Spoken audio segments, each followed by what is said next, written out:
ஒன்றா நிரப்பிடணும் வாங்கின தொட்டிகள் எல்லாம். ஏற்கனவே நாங்கள் நேற்று போட்ட வீடியோவில் எப்படி மண்ணை நிரப்பணுன்னு பார்த்தீங்க. அதே மாதிரி எல்லா தொட்டிலையும் நிரப்பி வச்சிட்டோம். நாங்கள் வாங்க செடி நடலாம் பார்க்க போகிறோம். பாருங்கள், நம்ம ஃபஸ்ட்டாக இந்த எனக்கு பிடிச்ச செடி தான் நம்ம நட போகிறோம். வாங்க எப்படி நடன்னு பார்க்கலாம்.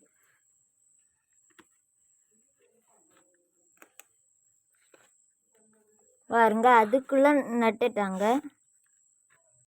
கொஞ்சம் கூட மண் போடணும், அப்போ ரொம்ப ஸ்ட்ராங்காக நிற்கும். அதுவும் கொக்கோபீட் மணல் தான் போடணும் ஃபுல்லாக. அடுத்த பாருங்க, அதோட ஜோடி தான் இதே நட போகிறோம்.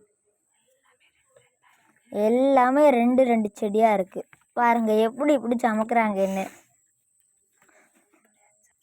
கேட்குறது சொல்கிறாங்க, இப்படி வச்சாதான் ஸ்ட்ராங்காக நிற்குமா. எப்படி இருக்குது நம்ம செடி பாருங்க. எப்போ என்ன அழகாக இருக்குது. சரி, இனி அடுத்த வீடியோவில் நம்ம அடுத்த செடி எப்படி நடன்னு பார்க்கலாம். மறக்காமல் சப்ஸ்கிரைப் பண்ணி விட்ருங்க. அப்படியே பெல் பட்டனே அமுக்கி விட்ருங்க. தேங்க்யூ ஃபார் வாட்சிங் திஸ் வீடியோ.